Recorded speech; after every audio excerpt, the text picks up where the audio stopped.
কোরআনে আল্লাহ বলছেন যারা মুমিন তাদের সবচেয়ে বেশি ভালোবাসা আল্লাহর জন্য।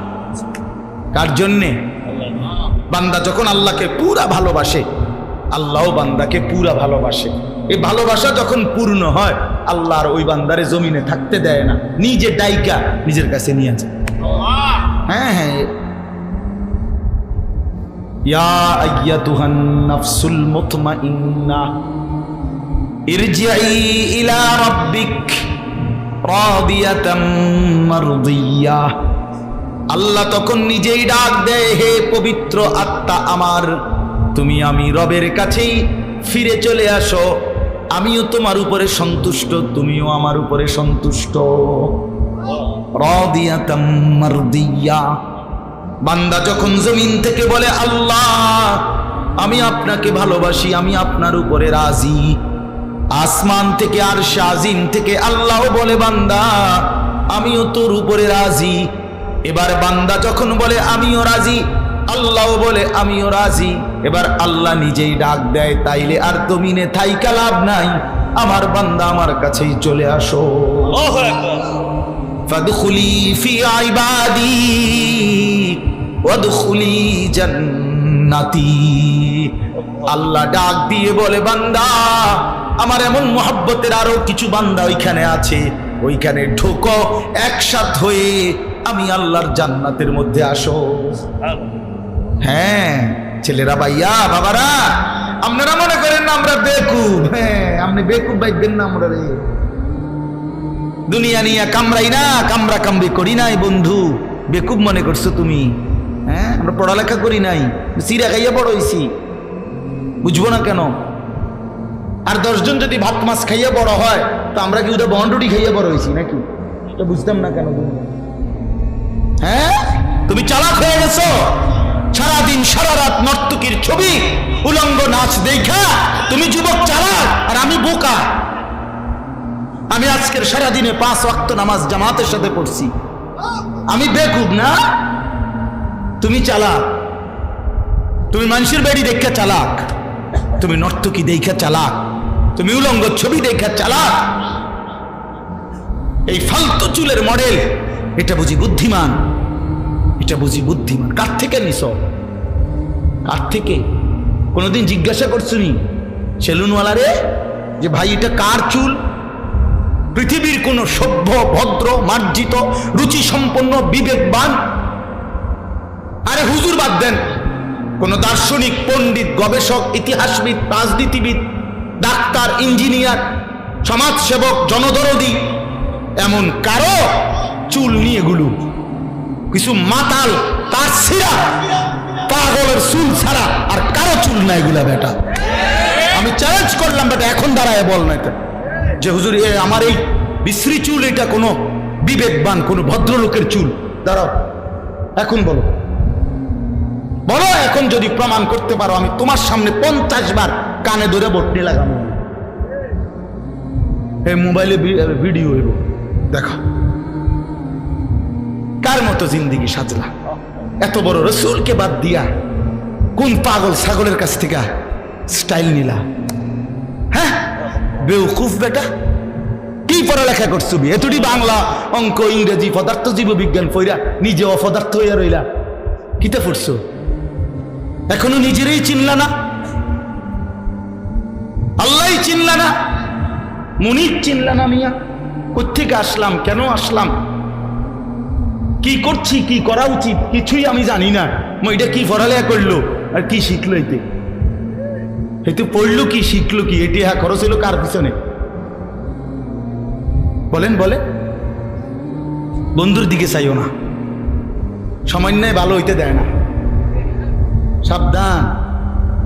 তোমার সামান্যটার লোকে চাইলে পারতা না, ওই অসতে তোমারে ভালো হইতে দিবে না। হ্যাঁ হ্যাঁ, ওই তোমারে নষ্ট করে দিবে। তোমার চাইতে বড়, তোমার চাইতে দিনদার, তোমার চাইতে ভালো মানুষের দিকে তাকাও, তাইলে জীবনের কিছুটা পাথেও মিল। এক সামান্য হয় না, এটা জরুরি বিষয়। আমি এটা সবসময় বলি, সামান্য নষ্ট করে দেয়। আরে দোস্ত দেখ, আল্লাহকে বাদ দিতে নাই ভাই, আল্লাহ তাআলা কোরআনে বলছেন, বান্দা আমারে বাদ দিও না, কষ্ট পাইবা, কষ্ট পাইবা। আমি সব সহ্য করতে পারি। আমার জাত ও সিফাতের মধ্যে বান্দা যখন আমারে বাদ দিয়া অন্য কিছুর উপরে ভরসা করে, অন্য কিছুকে বন্ধু বানায়, আল্লাহ বলে বিশ্বাস করো বান্দা, আমি এটা সহ্য করতে পারি না। হ্যাঁ, আপনি দোকান, এই দোকানটাকে এতটা গুরুত্ব দিছে, নামাজ না না হুজুর কাস্টমারের ক্ষতি হয়ে যাবে, ব্যবসার লস এসে পড়বে। সিএনজি এটারে এতটাও মানে বুঝে ধরছে, যদি নামাজে যায় তো আমার একদিন একজনে কইছে, হুজুর আমি নামাজ ফিরে আইলে হন আমার সিএনজিটা, আমার সিরিয়ালটা 30টার পিছনে যাবে, বুঝছেন না হিসাবটা? ওই সিএনজির একটা কি দেয়, সিরিয়াল দেয় না, স্ট্যান্ডের মধ্যে এক ধরনের কি দেয়, সিরিয়াল দেয়।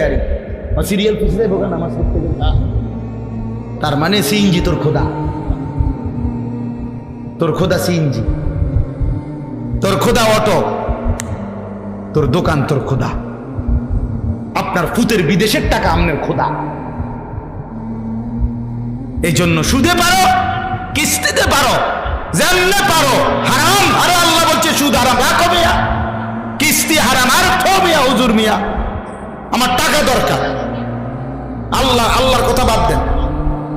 এইভাবে গায়রুল্লাহর উপরে নির্ভর করে এরপরে সন্তানকে বিদেশ পাঠাইছে। 3 বছর লাগছে না, 2 বছর লাগছে না, সবাই আল্লাহর রহমতে বিয়ে কইরা এখন আব্বা বুঝেন তো কি আর এরকম সময় আসেনি, এই সংসারে থাকতে পারে না, শহরে থাকবো, বুদুর ফুলাফাইন মানুষ করবো, জিভুত মানুষ করবো, বাপ মারে বাদ দিয়ে এখন জিভুত মানুষ করবো। আমরা বুঝি না কার জন্য। আর এখন কি হইলো, আল্লাহরেও হারাইলেন, সন্তানরেও হারাইলেন। দুশ্মন, নবীজির পক্ষের লোক, বিপক্ষের লোক সবাই পরীক্ষা করে দেখছে, সকলের পরীক্ষায় তিনি সর্বশ্রেষ্ঠ। বন্ধুর কাছেও তিনি সেরা, দুশ্মনের কাছেও তিনি সেরা। নবীজি সাল্লাল্লাহু আলাইহি সাল্লামের সমকক্ষ বিকল্প আরেকজন কোন মহামানব কেউ পৃথিবীতে দাঁড় করাইতে পারে, কোন ধর্মের কাছে নাই, কারো কাছে নাই। নবী সাল্লাল্লাহু আলাইহি ওয়াসাল্লামের কোনো একটি নীতি রীতি এর ব্যতিক্রম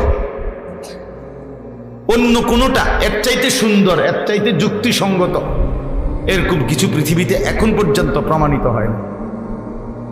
নবীজি সাল্লাল্লাহু আলাইহি সাল্লাম যেভাবে চুল রাখছেন, যেভাবে চেহারা আকৃতি ছিল, যেভাবে ঘরে সংসারে টয়লেটে বাথরুমে খানায় ঘুমে সর্বকিছুতে তিনি যেভাবে করছেন, যেটা এটাই সবচেয়ে সুন্দর। যা সুন্নত তাই আহসান, যেটাই সুন্নত এটাই সবচেয়ে সুন্দর নবীজি সাল্লাল্লাহু আলাইহি সাল্লাম। এর ব্যতিক্রম কোনো কিছুই সুন্দর না, এর সমকক্ষ হইতে পারে না। এই জন্য আমরা যদি এটা বুঝি, তো রাসূলুল্লাহ সাল্লাল্লাহু আলাইহি ওয়াসাল্লামের সাহাবীদের মধ্যে এই আমলই ছিল, ওনারা আল্লাহর কথা, নবীজির কথা বসেই শুনতেন। কোরআনুল কারীমের মধ্যে আছে, মুসা আলাইহিস সালামকে আল্লাহ তাআলা তুর পাহাড়ে কথা বলার জন্য, যখন তুর পাহাড়ের মধ্যে মুসা আলাইহিস সালাম আসছেন, তো প্রথম কথা বলার সময় আল্লাহ বলছেন ফাখলা'না আলাইক, সরাসরি কোরআনের আয়াত। আল্লাহ তাআলা বলছেন, হে মুসা তোমার পায়ের জুতা খোলো। এরপরে বলছেন ওয়া আনাখতারতুকা ফাসতামি' লিমা ইউহা, আমি তোমাকে নির্বাচিত করেছি, এখন তুমি আমার কথা মনোযোগ দিয়ে শোনো। তাহলে বোঝা গেল আগে জুতা খোলো, এরপরে বলছে এখন আমি আল্লাহর কথা মনোযোগ দিয়ে শোনো, সরাসরি কোরআনের। হযরত জিবরাইল আলাইহিস সালাম নবীজি সাল্লাল্লাহু আলাইহি সাল্লামের কাছে মানুষের আকৃতিতে আসছেন, আয়েশা নবীজির সামনে বসছেন আদবের সাথে। এরপরে বিভিন্ন দ্বীনি বিষয় জিজ্ঞেস করছেন, মাল ঈমান, ঈমান কি, মাল ইসলাম, ইসলাম কি, মাল ইহসান, ইহসান কি। এই যে মাওলানা মুফতি বেলায়েতুল্লাহ ভাই এতক্ষণ ইহসানের উপরে অনেক কথা বললেন, তো এগুলো জিজ্ঞেস করছেন, নবীজি উত্তর দিছেন। তো উনি চলে যাওয়ার পরে নবীজি বললেন, এই যে যিনি আসলোই মাত্র উনি মূলত জিবরাইল। সাহাবীদেরকে বললেন, তোমরা কিভাবে দ্বীন শিখবা, তো সেটা তোমাদেরকে জিব্রাইল হাতে কলমে দেখায় দেবে। ওই জন্য দিন শিখতে হয় বসে বসে। এই ছেলেগুলো কোনোভাবেই বাংলা কথাটা বুঝলো না, এরা এখনো দাঁড়ায় আছে। মানে এটা তো কোনো আখলাক হইতে পারে না ভাই। চলে গেলে ভালো, চলে গেলে কোনো সমস্যা নেই, সবাই বা আল্লাহর কথা শুনতে হবে, এটা কোনো জরুরি বিষয় না। কথা বুঝছেন না? একটা এখানে যত মানুষ সবাইকে আর এখানে বসছি, তো এটা তো সবাই শুনতে হবে জরুরি না। 2-4 জন না শুনলে তেমন কিছু যায় আসে না, কিন্তু উচিত তো আদবের সাথে শুন, আদবের সাথে শুন। বাস্তবতা এটা। আমরা যদি আখলাক দেখাই আল্লাহ বরকত দিবে, আখলাক দেখাই, এটা জরুরি বিষয়, এটা গল্প না, কাহিনী না। এই জন্য আমরা মেহেরবানি করে, ওই ছেলে, এই বাচ্চা, এটা কি জল থেকে একটা মোবাইল নিয়ে ঘুরতেছে। জি বাপ। তো এই কারণে আমি এটা সবসময় চেষ্টা করি। দেখেন, মানুষের জিন্দিগি পরিবর্তনের জন্য আল্লাহর কথা, এই মাহফিল, এই প্যান্ডেল, এই আয়োজন।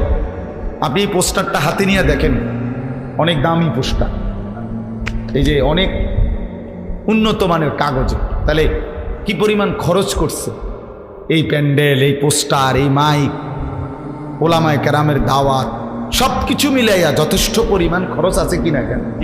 তাহলে এর মাকসাদ হলো আমরাও একটা মাহফিল করলাম, এই না? আরো 10 জনেও করে, আমরাও দেখাই দিলাম, বেটা হইলে আমরাও একটা করছি না। মাকসাদ এটা না। মাকসাদ জিন্দিগির পরিবর্তন। পরিবর্তন যদি আমার দিলের মধ্যে কোনো পরিবর্তনই না আসে, আমার জিন্দিগির মধ্যে যদি কোনো নড়াচড়াই না হয়, তো লাভ হলো কি ভাই? কি লাভ হইল? কোরআনুল কারীম আল্লাহ তাআলা দিয়েছেন এই পরিবর্তনের জন্য, হুদাল্লিন নাস, গোটা পৃথিবীর মানুষের হেদায়েতের জন্য। মানে মানুষের জীবনের এটা একটা দিক নির্দেশন। আন্না হাদা সিরাতি মুস্তাকিমান, আল্লাহ বলছেন আন্না হাদা, নিশ্চয়ই এই কোরআনই হচ্ছে আমার সিরাতে মুস্তাকিম। ফাত্তাবিউহু, তোমরা সকলেই এই কোরআনকেই অনুসরণ করো। ওয়ালা তাত্তাবিউস সুবুল, আল্লাহ বলেন শোনো বান্দা, কোরআনকে বাদ দিয়ে অন্য কোন রাস্তায় যেও। ফাতাফাররাকা বিকুম আন সাবিলিহি, তাহলে তোমরা আমি আল্লাহর রাস্তা, জান্নাতের রাস্তা, কল্যাণের রাস্তা থেকে বিচ্ছিন্ন হয়ে যাবে। যালিকুম ওয়াসাকুম বিহি, আল্লাহ বলেন আমি কিন্তু এটা ওসিয়ত করলাম। আল্লাহ বলতেছেন যে বান্দা আমি কিন্তু এটা তোমাকে ওসিয়ত করলাম। ওসিয়ত কি বুঝেন?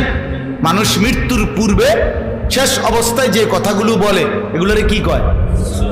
মানে সাধারণ কথার চাইতে ওই সময়ের কথার গুরুত্ব বেশি হয় কিনা? আল্লাহ বলছেন আমি এগুলো ওসিয়ত করলাম। ওসিয়ত। এই জন্য ভাই আল্লাহ তাআলা বলছে এই কোরআন তোমার সরল সঠিক রাস্তার জন্য, একটা হেদায়েতের কিতাব। জীবনের যদি একটা দিক নির্দেশনা কারো মিলে যায়, তার জিন্দিগিটা সুন্দর হয়। যেমন আমরা সহজে বুঝাই, এখনকার সময়ে কেউ যদি কোনো জায়গায় যাইতে হয় তো বলে যে মোবাইলের মধ্যে লোকেশন দেন, লোকেশন দিলে তাইলে এটা সামনে রাখলে এবার অটোমেটিক এটাই ডান বাম বলে দেয়, একদম নির্ধারিত জায়গায় গন্তব্যে পৌঁছে দেয়। তাইলে একটা লোকেশন যদি পেয়ে যায় কেউ, তাহলে গন্তব্যে পৌঁছতে সহজ হয়। একজন রাহাবার যদি আমরা মাহফিলে যাই তো বিভিন্ন জায়গায় বলে দেই যে ভাই অমুক জায়গায় বড় রাস্তার মুখে একজন লোক রাখেন, একটা মোটরসাইকেল দিয়ে রাখেন, নয়তো আমার গাড়িতে একজন দিয়ে দিয়েন। তাইলে উনি বসলো, এবার উনি ডান বাম বলল, এবার গাড়ি চালাইয়া গন্তব্যে পৌঁছতে সহজ কিনা? সহজ। এই জন্য কেউ যদি পথ প্রদর্শক পায়, লোকেশন পায়, দিক নির্দেশনা পায়, তার জিন্দিগি চলতে সহজ সহজ। এমনি যে চলে যে আমার বুদ্ধিতে যেটা ধরে, আমার মাথার যখন যেটা ভাল লাগে, বিশ্বাস করেন ওই মানুষের জিন্দিগি সুন্দর। যুবক ভাই তোমাদেরকেও বলি, যে মানুষ নিজের ইচ্ছা মতো চলে, আল্লাহর কসম তার জীবনের কোনো নিয়ন্ত্রণ পায় না। কোনো দিনও সে সুন্দর কোনো জীবনের একটা সৌন্দর্য টার্গেট পূরণ করতে পারে। মনের ইচ্ছা মতো যে চল, আমার মনে যা চায় না, না এটা কোনো জীবন না। যার সামনে একজন পথ প্রদর্শক আছে, যার সামনে একটা দিক নির্দেশক গ্রন্থ আছে, একজন রাহবার আছে, তার জিন্দেগি নিরাপদ, তার জীবন নিরাপদ। এজন্য কোরআনুল কারীমে আল্লাহ তাআলা আমাদেরকে দোয়া শিখাইছেন বারবার, ইহদিনাস সিরাতাল মুস্তাকিম সিরাতাল্লাযীনা আনআমতা আলাইহিম। অর্থ হলো, আল্লাহ আমি আপনার কাছে সিরাতে মুস্তাকিম, সরল সঠিক রাস্তার হেদায়েত চাই। আল্লাহ আমারে দেন সরল সঠিক রাস্তা, বাতলে দেন। এখন আল্লাহ পাকের কাছে আল্লাহ আমরা আবার এটাও বলে দিলাম, আল্লাহই শিখাইছেন। এখন আমি আল্লাহর কাছে সরল সঠিক রাস্তা চাই, মানে কি? মানে এখান থেকে জান্নাত, আমার এই লোকেশনটা বলে দেন। বুঝেন নাই কথাটা? আমি আল্লাহ জান্নাতে যেতে চাই। এখন এই যে আমার বাড়ি এখানে দাফুন্না, এখান থেকে জান্নাত আমার এই লোকেশনটা দিয়ে দেন, এইটা আমি চাইলাম আল্লাহর কাছে। এবার আপনি যদি আমার এটা দিয়ে দেন, তাইলে আমার জন্য এটা দেখে দেখে মেনে মেনে আমার জান্নাত পর্যন্ত পৌঁছা সহজ। সহজ কিনা বলে? সহজ এটা। এই তখন আল্লাহ তাআলা বান্দাকে দুইটা জিনিস দিছে। একটা হলো এই যে কিতাব কোরআনুল কারীম দান করছেন, আরেকটা হলো রাসূলুল্লাহ সাল্লাল্লাহু আলাইহি ওয়াসাল্লামকে দান করছেন। একজন রাহবারও দিলাম, কিতাবও দিলাম। কিতাবুল্লাহ রিজালুল্লাহ। আল্লাহ বললেন, বান্দা সিরাতে মুস্তাকিম চাচ্ছ, জান্নাতের রাস্তা চাচ্ছ, কিতাবের মধ্যেও দিয়ে দিছি, বুঝাইয়া দেওয়ার মতো রাসূলও দিয়ে দিছি। এবার আর ভুল হওয়ার কোনো সুযোগ নেই, রাস্তা হারাবার কোনো যুক্তি নাই। বিশ্বাস করেন, আমি সবসময় এটা বলি, আল্লাহ যার রব, মুহাম্মদ সাল্লাল্লাহু আলাইহি সাল্লাম যার রাসূল, কোরআন যার কিতাব, ইসলাম যার ধর্ম, এই চারটি সর্বশ্রেষ্ঠ দৌলত নিয়ামত যার আছে, সে নষ্ট হবে কেন? সে চরিত্রহীন হবে কেন? সে বরবাদ হবে কেন? কিসের অভাবে মিয়া তুমি হাইরা গেলা? কিসের অভাব? এই চারটাই তো সর্বশ্রেষ্ঠ। আল্লাহই সর্বশ্রেষ্ঠ, মুহাম্মদ সাল্লাল্লাহু আলাইহি সাল্লাম সর্বশ্রেষ্ঠ, কিতাব কোরআন সর্বশ্রেষ্ঠ, ইসলাম সর্বশ্রেষ্ঠ। তাহলে চারটি সর্বশ্রেষ্ঠ নিয়ামত আমার কাছে আছে, আল্লাহ আমার দিছে, আমি এরপরও পথহারা হব? এটা কেমন কথা? কত বড় জুলুম, কত বড় জুলুম। এই জন্য এর চাইতে বড় দুর্ভাগ্য আর কারো হইতে পারে না যে আল্লাহকে পেয়ে ভুল পথে চলে গেল, রাসূল সাল্লাল্লাহু আলাইহি সাল্লামের মতো নিয়ামত পেয়ে ভুল পথে চলে গেল, কোরআনের মতো দৌলত পাইয়া জাহান্নামের রাস্তায় চলে গেল, ইসলামের মতো ধর্ম পেয়ে জাহান্নামের রাস্তায় গেল। কেন? কেন? আমি এবার আপনার উত্তরবঙ্গ দাওয়াত ও তাবলীগের মেহনতে ছিলাম। মিয়া সাহেব ৭২ বছর বয়স্ক চাচা, হিন্দু, ওনার 2 ছেলে মুসলমান। তো 2.5 ঘন্টা আমরা 3 জন আলেম ওনারে কালেমার দাওয়াত দিছিলাম, ইমানের দাওয়াত। তো 2.5 ঘন্টা বলার পরেও, বুঝানোর পরেও, চেষ্টার পরে ওনার মুখ দিয়া একটা বার এই কালেমা লা ইলাহা ইল্লাল্লাহ এই শব্দটা উচ্চারণ করাইতে পারি। উনি বলতেছেন আমি এটা পড়ব। উনি এমনি কথাগুলো মানে, বাংলা কথাটি মানে।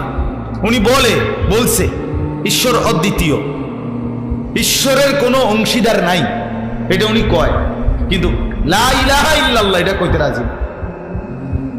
আমি কাঁদছি পর্যন্ত তখন, চোখের পানি ফেলে, যে হায়, খুব বেশি নিজের কাছে তখন আফসোস লাগছে যে আহারে আল্লাহ, ৭২ বছর বয়স্ক একটা লোক, জীবনে কোনোদিন তার জবান দিয়া আল্লাহর কালেমাটা উচ্চারণ হলো না। আর আমারে আল্লাহ, আপনারে নওজোয়ান ভাই, তোমাদেরকে আল্লাহ কত বড় দৌলত দিছে যে আমরা সেই ছোট্টবেলা থেকে কত হাজার বার এই কালেমাটা পড়তে পারছি। এই সৌভাগ্যের কি মানে, এই সৌভাগ্যের বিনিময় কি? আল্লাহ যে এত বড় কিসমত আমগরে দিছে, এটার কি যোগ্যতা আমাদের? আমাদের কোনো যোগ্যতা আছে কি আসলে? তো আল্লাহ তাআলা দয়া করে আমারে মুসলমান মার ঘরে জন্ম দিয়েছে, দয়া করে আমারে মুসলমান বাবার ঘরে জন্ম দিয়েছে। আমি জানতাম না, কেউ আমরা জানতাম না। লাম ইয়াকুম শাইআম মাযকুরা। আল্লাহ বলেন তোমরা তো উল্লেখ করার মতো কিছুই ছিল না, তোমাদের নিয়ে কারো কাছে কোনো আলোচনা ছিল না। একটি ইউনিয়নের মধ্যে কয়জন মুসলমানের ঘরে হবে, কয়জন হিন্দুর ঘরে হবে, এটা মেম্বার চেয়ারম্যানরাই তো ঠিক করে দেয় না। তো আল্লাহ তাআলা বলেন কারো কোনো নাম ধাম তো ছিল না, পৃথিবীর কেউ জানতো না। আমি আল্লাহ আমার ফয়সালাতে যাকে যেভাবে বন্টন করার আমি বন্টন করেছি, আমি বন্টন করেছি। এজন্য ভাই আমার, বন্ধু আমার, দোস্ত আমার, বাস্তবতা এটাই। আল্লাহকে পেয়ে পথ হারাইলে দুর্ভাগ্য, মুহাম্মদ সাল্লাল্লাহু আলাইহি সাল্লামের মতো রাসূল পেয়ে পথ হারাইলে দুর্ভাগ্য, কোরআনের মতো কিতাব পেয়ে পথ হারাইয়ে গেলে দুর্ভাগ্য, ইসলামের মতো দৌলত পেয়ে কেন আমরা নষ্ট হব, কেন আমরা বিপথে চলে যাব? এই চারটি নিয়ামত যার কাছে আছে সে কেন কাফেরের অনুসরণ করবে? সে কেন ইহুদি, হিন্দু, বৌদ্ধ, খ্রিস্টান, নাস্তিক, মুরতাদ, দুশ্মনের অনুসরণ কেন করবে? আমার কিসের অভাব পড়ছিল? আল্লাহ তাআলা আমাদেরকে বুঝার তৌফিক দান করেন, আল্লাহ তাআলা আমাদের প্রত্যেককে বুঝ দান করেন। এজন্য ভাই আমার বলার উদ্দেশ্য ছিল এই কথাটাই, যে এই মাহফিলগুলো আমরা আসতেও কষ্ট হয়, ইন্তেজামওয়ালাদেরও কষ্ট হয়, আপনাদের বসে থাকতেও কষ্ট হয়, এটা বাস্তবতা। এই ঘাড় আছে না, এরকম তাকাইয়া থাকলে 1 ঘন্টা ঘাড়ে ব্যথা করে।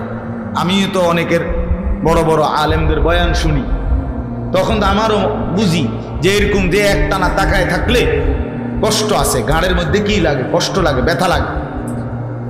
তাহলে এই কষ্ট করে যদি আমি শুনলাম আল্লাহর কথা, আয়োজন করলাম, আসলাম আমরা, বিনিময়ে আমাদের কোনো পরিবর্তন হলো না, তো কি হলো ভাই? হলোটা কি? তুমি যুবক তোমার মতোই রয়ে গেলা বছরের পর বছর, তো আল্লাহর কোরআন তোমার উপরে কি প্রভাব ফেললো? এই ওয়াজ, এই নসিহত তোমার মধ্যে কোনো পরিবর্তন আনলো না। কলিজা এত পাথর হয়ে গেল, দিল এত শক্ত হয়ে গেল ভাই এই অল্প বয়সে। তোমরা ছেলেরা আগে চিন্তা করো আমার এই কথাটা, মাত্র 18 বছর বয়সে তোমার কলিজা এত বড় শক্ত হয়ে গেছে যে একটা সেজদা দিতে মন চায় না। তুমি নাফরমানের বয়স যখন 60 বছর হবে তো তোর কলিজা কেমন পাথর হবে? হায় নাফরমান, ভেবে দেখো। এত অল্প বয়সে তুমি যদি এত বড় জালেম হয়ে যাও, এত অল্প বয়সে যদি তুমি এত বড় আল্লাহর দুশমন হও, তো আগামী 30 বছর পরে তুমি কই যাবে? চিন্তা করেন, ইনসাফের সাথে ভাবেন। এত অল্প বয়সে সে এমন গাদ্দার, 14 বছর বয়স, মাত্র 12 বছর বয়স, কিন্তু একটা নামাজ, একটা ওয়াক্ত নামাজ পড়ে না। আরে মুসলমানের বাচ্চা এত বড় অসভ্য কেমনে হইল? মুসলমানের বাচ্চা এত বড় নিকৃষ্ট কেমনে হইল বলেন? আপনি বলেন না, ভাবেন বয়স কত, মাত্র এই কদ্দুর বয়সে এত বড় গাদ্দার হয়,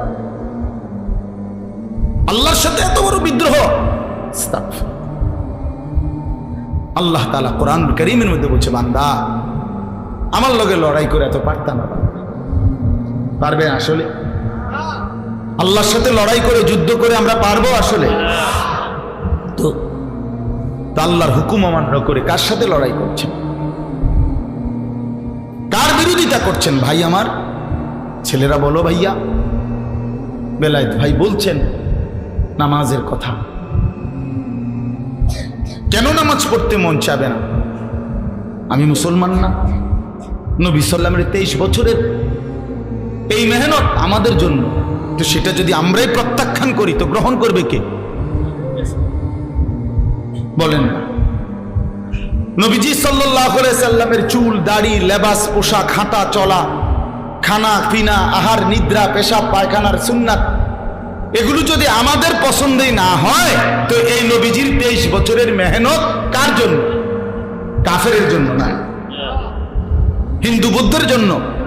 তো তাহলে বলেন, একটা ছেলে বলো ভাই, তুমি একটা বারো নবীজি সাল্লাল্লাহু আলাইহি সাল্লামের মতো কোনো কিছুই অনুসরণ করলা না, তো তো তুমি মুসলমান পরিচয় দেওয়ার পরে তোমার কাছেই ভাল লাগে না ইসলাম কোরআন, তো ইসলাম কার জন্য? কার জন্য? আল্লাহ তাআলা খোদার কসম আল্লাহ জিজ্ঞেস করবে হাসর, এমনি ছেড়ে দিবে না। আয়াহসাবুল ইনসানু আন ইউতরাকা সুদান। রব্বুল আলামিন বলেন, মানুষ তুমি কি ভেবেছো আমি তোমাকে এমনে এমনে ছেড়ে দেব? না বান্দা, এমনে এমনে ছেড়ে দেব না। আল্লাহ তাআলা বলেন, আহসাহুল্লাহু ওয়া নাসূহ। বান্দা মনে রেখো, আমি তোমার জিন্দেগির প্রতি ঘন্টা মিনিট সেকেন্ড গুনে গুনে রেখেছি, যদিও তুমি ভুলে গেছো, তোমার যদিও মনে নাই, কিন্তু আমি রব্বুল আলামিন গুনে গুনে রেখেছি বান্দা, একটা সেকেন্ডও আড়ালে নাই। ওয়াকাফা বিনা হাসিবিন। আল্লাহ বলে, বান্দা তোমার হিসাব রাখার জন্য আমি আল্লাহ একাই যথেষ্ট। ওয়াকাফা বিদুনুবি ইবাদিহি খবীরাম বাসীরা। আল্লাহ বলে, বান্দা তোমার প্রত্যেকটি গুনার খবর রাখবার জন্যে, দেখবার জন্যে আমি আল্লাহ একাই যথেষ্ট। তুমি আমার আড়াল হইতে পারবা না। আলাম ইয়ালাম বিআন্নাল্লাহা ইয়ারা। আল্লাহ বলে, বান্দা তুমি কি জানো আমি কিন্তু সারাক্ষণ তোমাকে দেখি। কতক্ষণ? রাত গভীরে দেখে কিনা, দিনের আলোতে দেখে কিনা, অমাবস্যার অন্ধকারে আল্লাহ দেখে কিনা। আল্লাহ বলে, তুমি আমার আড়াল হইতে পারবা না, আড়াল হইতে পারবা না। এজন্য ভাইয়া হিসাব দিতেই হবে। দুনিয়ার আল্লাহ তাআলার দুনিয়ার আচরণ একরকম, আখিরাতের আচরণ ভিন্ন রকম। আল্লাহ তাআলা বলছে, বান্দা দুনিয়াতে আমি রহমান রহিমের আচরণ করি, কিন্তু আখিরাতে হাসরের ময়দানে আমি জব্বার কাহ্হারের আচরণ করি। সেদিন আমি হব প্রবল প্রতাপান্বিত, প্রচন্ড রাগান্বিত। সেদিন আমি আল্লাহ তাআলা এক জাররা ছেড়ে দেব না, এক বিন্দু, এক বিন্দু না, এক বিন্দু। লা ইউগাদিরু সগীরাতান ওয়ালা কাবীরাতান ইল্লা আহসাহা। কোরআনে আল্লাহ বলছে, প্রত্যেকটি বান্দা নিজের আমলনামা হাতে নিয়ে দেখবে, আর পৃষ্ঠা উল্টাইয়া দেখবে, একটি ছোট বড় কোনো কিছুই মালা আরে ফেরেশতারা ডান কাদের বাম কাদের লিখা ব্যতীত বাকি রাখে নাই, সব লিখছে। সব চা দোকানের কথা, মুদি দোকানের কথা, রাস্তার কথা, হাঁটতে হাঁটতে কথা, রাত গভীরের কথা, একাকী কথা, দুষ্টামি কথা, ফাইজদামি কথা, মস্কারি কথা, দরকারি কথা, সব লিখছে। সব সব সব সব সব। এজন্য বন্ধু, আল্লাহ থেকে আড়াল হওয়ার, আল্লাহর হিসাব থেকে বাহির হওয়ার কোনো সুযোগ নেই, কোনো সুযোগ নেই।